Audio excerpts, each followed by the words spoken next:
বন্ধুরা, আজকে আমি দেখাবো কিভাবে অনেক মজাদার করে মুসুরির ডাল রান্না করা যায়। আমার প্রবাসী ভাইয়ারা আপুরা সবাই দেখবেন, সহজে মুসুরি ডাল রান্না করব। আসসালামু আলাইকুম, কেমন আছেন বন্ধুরা? আবারও ফিরে আসলাম নতুন একটা ভিডিও নিয়ে। আজকে আপনাদের দেখাবো কিভাবে শর্টকাটে মুসুরির ডাল রান্না করা যায়। আমার যত ব্যাচেলর ভাইয়ারা আপুরা আছেন, প্রবাসীরা আছেন, অনেকেই আছেন ডাল খেতে ভালোবাসেন, তো রান্না করতে ঝামেলা মনে করেন, এই জন্য রান্না করেন না। তো আমি আজকে আপনাদের দেখাবো যে কিভাবে শর্টকাটে মুসুরির ডাল রান্না করা যায়। তো আমি পরিমাণ মতো মুসুরির ডাল নিয়ে নিছি। বন্ধুরা, আমি এখানে পরিমাণ মতো ডাল নিয়ে নিছি। এখন আমি ডালটা ধুয়ে পরিষ্কার করে 20 মিনিটের জন্য রেখে দিব। আর আপনারা যদি 20 মিনিটের জন্য আধা ঘন্টার জন্য রেখে দেন, তাহলে ডালটা খুব তাড়াতাড়ি সেদ্ধ হয়ে যাবে। তো শর্টকাটে ডালটা রান্না হয়ে যাবে। তো আমি এখন ডালটা ভিজিয়ে দিব। তো আমি এখন ডালটা ধুয়ে পরিষ্কার করে নিব। আর ধুয়ে আমি 20 মিনিটের জন্য রেখে দিব ভিজিয়ে, যাতে তাড়াতাড়ি রান্না হয়। আমি ডাল রান্না করার জন্য কিছু কাঁচামরিচ, রসুন আর পেঁয়াজ কেটে নিছি পরিমাণ মতো। আপনারা যেই পরিমাণ ডাল রান্না করবেন ওই পরিমাণ পেঁয়াজ, রসুন, মরিচ দিবেন। তো আমি আজকে 1 কাপ পরিমাণ ডাল রান্না করব, এই জন্য আমি এইগুলো কেটে নিছি। বন্ধুরা, আমি 20 মিনিট পরে ফিরে আসলাম। দেখেন আমার ডালের কালারটা চেঞ্জ হয়ে গেছে, ডালগুলো ফুলে বড় হয়ে গেছে, এই জন্য আমার রান্না করতে কম সময় লাগবে। তো চলেন কিভাবে আমি রান্না করি, ফুল ভিডিওটা দেখবেন। আর ভালো লাগলে অবশ্যই আমার চ্যানেলটা সাবস্ক্রাইব করবেন। বন্ধুরা, আমি একটা কড়াই নিয়ে নিয়েছি। এখন আমি ডালটা জ্বালিয়ে দিব আর ডালগুলো আমি দিয়ে দিব।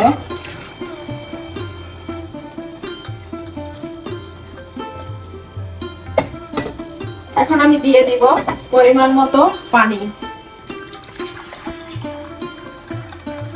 আজকে আমি একটু পানি ডাল রান্না করব, তো আমি পরিমাণ মতো পানি দিয়ে দিলাম। এখন দিয়ে দিব স্বাদ মতো লবণ, আর দিয়ে দিব কেটে রাখা পেঁয়াজ, রসুন আর মরিচ। এইভাবে আপনারা রান্না করবেন, অসাধারণ লাগবে খেতে। আমি সবকিছু দিয়ে দিলাম। এখন আমি ঢাকনা দিয়ে দিব 5 মিনিটের জন্য, ফুটে না আসা পর্যন্ত। তো বন্ধুরা, ফিরে আসলাম 5 মিনিট পরে। এখন আমার ডালটা বলক আসছে, দেখেন। তো আমি এখন পরিমাণ মতো হলুদের পাউডার দিয়ে দিব। আর হলুদের পাউডারটা একটু কমিয়ে দিবেন, কারণ ডালে বেশি হলুদ লাগে না, এই জন্য আমি পরিমাণ মতো হলুদ দিয়ে দিলাম। এখন আমি একটু নাড়া দিয়ে দিলাম। দেখেন আমার ডালটা অলরেডি হালকা গলে গেছে। আমি আবারও 5 মিনিটের জন্য ঢাকনা দিয়ে দিব। আমি ঢাকনা দিয়ে এইভাবে ডালটা রান্না করব, তাহলে তাড়াতাড়ি ডালটা গলে যাবে। তো বন্ধুরা, ফিরে আসলাম 5 মিনিট পরে। এখন আমি ঢাকনা খুলে দেখে নিব আর আপনাদের সাথে শেয়ার করব যে এইভাবে ডাল রান্না করলে কত কম সময় আপনার ডাল হয়ে যাবে। দেখেন আমার ডালটা অলরেডি গলে গেছে একেবারে। আর এখন আমি দিয়ে দিব একটা টমেটো কুচি। দেখেন আমি টমেটোটা কুচি করে নিছি। আর আমি আগে দেই নাই, তাহলে ডালটা গলতে সময় লাগে, কারণ টমেটোটা একটু হালকা টক থাকে। তো এই জন্য ডালটা গলার পরে আপনারা টমেটোটা দিবেন, তাহলে আর কোনো সমস্যা হবে না, খেতেও ভালো লাগবে। তো আমি টমেটোটা দিয়ে দিলাম। আমি ভালোভাবে সবকিছুর সাথে মিশিয়ে নিব। আবারও আমি 5 মিনিটের জন্য ঢাকনা দিয়ে দিলাম টমেটো দিয়ে।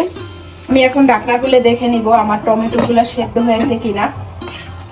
তো বন্ধুরা, ডালের কালারটা কিন্তু অসাধারণ আসছে। আমার ডালগুলা ঘোড়ার কোনো প্রয়োজন নাই, এমনিতেই ডালগুলো গলে গেছে, দেখেন। তারপর আমি টমেটোটা একটু সেদ্ধ করার জন্য আরো 2-3 মিনিট আমি জাল দিয়ে নিব। আর ডাল আপনারা যতক্ষণ জাল দিবেন ততই টেস্টটা বেড়ে যাবে। আপনার কাছে এমনই ভালো লাগবে যে শুধু ডাল দিয়ে 1 প্লেট ভাত খেতে পারবেন। তো এভাবে আমি আরো কিছুক্ষণ জাল দিয়ে নিব। আমি এখন আর ঢাকনা দিব না। তো বন্ধুরা, দেখেন আমার ডালটা তো গলে অনেক পারফেক্ট ভাবে হয়ে গেছে। আর আমার পানিটা পরিমাণ মতো আছে। আপনারা যদি আরো পাতলা করতে চান, তাহলে আপনারা কিছু গরম পানি করে এই জায়গায় অ্যাড করতে পারেন। তো আমি আর দিব না, আমার ডালের পরিমাণটা ঠিক আছে। আপনারা দিলে গরম পানি দিবেন, তাহলে ডালের টেস্টটা খারাপ হবে না, খেতে ভালো লাগবে।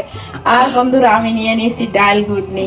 এটা লাখ টাকার দাম না, তারপরও ডাল রান্নার করার জন্য অনেক প্রয়োজন, ঠিক আছে। তো আমি এখন এভাবে ডালটা ঘুটে নিব। আর আমার যত প্রবাসী ভাইয়ারা আছেন, হয়তো বা ডাল ঘুটনি থাকে না, আপনারা একটা চামচ দিয়ে ডালটা ঘুটে নিতে পারেন, তাহলে ভালো হবে। আর আমার রেসিপিটা ফলো করলে ডাল ঘুরতে হবে না, এমনিতেই ডালটা গলে যাবে অনেক সুন্দরভাবে। তো দেখেন আমি ঘুটনি দিয়ে ঘুটে নিলাম। আর বন্ধুরা ডাল দেখেন এভাবে আমি ঘন করে নিছি। তো এখন আমি ডালটা বাগার দিব। তো আমি কিভাবে বাগার দিই, কি কি দিই, আমার সাথেই থাকবেন, ভিডিওটা দেখবেন। আমার ডাল রান্নাটা অলরেডি হয়ে গেছে। আমি এখন কিছু ধনেপাতা দিয়ে দিব, আমি ধুয়ে পরিষ্কার করে রেখেছি। এখন আমি দিয়ে দিব বাগার দেওয়ার আগে। তো আমি ধনেপাতাটা দিয়ে দিলাম। অনেক ভালো একটা ফ্লেভার আসবে, ঘেরান আসবে ধনেপাতাটা দিলে। আপনারা যারা পছন্দ করেন না তারা নাও দিতে পারেন। লাইক, কমেন্ট আর শেয়ার করবেন, সাবস্ক্রাইব করবেন আর বেল বাটনটি অন করে রাখবেন আমার পরবর্তী ভিডিওর নোটিফিকেশন সবার আগে পাওয়ার জন্য। আমি ডাল বাগার দেওয়ার জন্য আমি নিয়ে নিছি রসুন আর 4টা শুকনো মরিচ। তো আমি পেস্ট দিব না। আর এগুলো ভাজার জন্য আমি একটা ফ্রাই প্যান বসিয়ে দিছি। এখন আমি পরিমাণ মতো তেল দিয়ে দিলাম। আর আপনারা চাইলে 5 ফোড়ন দিতে পারেন, পেস্ট দিতে পারেন, কিন্তু রসুন দিয়ে বাগার দিলে ফ্লেভারটা অনেক ভালো আসে, খেতেও অনেক ভালো লাগে। এই জন্য আমি রসুন দিয়ে বাগার দিব, পেস্ট দিব না, 5 ফোড়নও দিব না, আপনারা চাইলে দিতে পারেন। তো আমি এখন শুকনো মরিচটা দিয়ে দিলাম, একটু ভেজে নিব। আর শুকনো মরিচ দিলে ফ্লেভারটা অনেক ভালো আসে।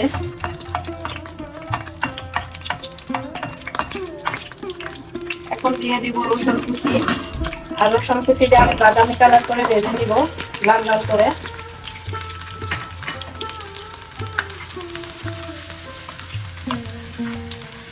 বাদামি কালার করে ভেজে আমি ডালে দিয়ে দিব। তো বন্ধুরা দেখেন আমি রসুনটা বাদামি কালার করে ভেজে নিয়েছি। এখন আমি ডালের ভিতরে দিয়ে দিব। এভাবে কালার করে নেবেন, খেতে ভালো লাগবে, ফ্লেভারটা অনেক ভালো আসবে। ডালে দিয়ে দিলাম। আর আমি একটা চামচ দিয়ে আপনাদের দেখাবো যে ডালটা কত পারফেক্ট ভাবে রান্না হয়েছে আর কত সুন্দর হয়েছে। দেখেন কালারটা কিন্তু বন্ধুরা অসাধারণ আসছে। আর দেখেন দেখি অনেক ভালো লাগে, আর খেতে তো আলহামদুলিল্লাহ অনেক ভালো লাগবে। তো দেখেন ডালটা কিন্তু বন্ধুরা অসাধারণ আসছে। তো আজকে এই পর্যন্তই। সবাই ভালো থাকবেন, সুস্থ থাকবেন। আর ভালো লাগলে আমার ফুল ভিডিওটা দেখবেন, আমার সাথেই থাকবেন নিত্য নতুন রান্না দেখার জন্য। আর আপনারা যদি কোনো রান্না দেখতে চান আমাকে কমেন্ট করে জানাবেন, আমি অবশ্যই আপনাদের সাথে শেয়ার করব রান্না করে। আর ডাল খেতে তো বন্ধুরা কম বেশি সবাই আমরা ভালোবাসি। তো সবাই আমার চ্যানেলটা সাবস্ক্রাইব করবেন। আল্লাহ হাফেজ।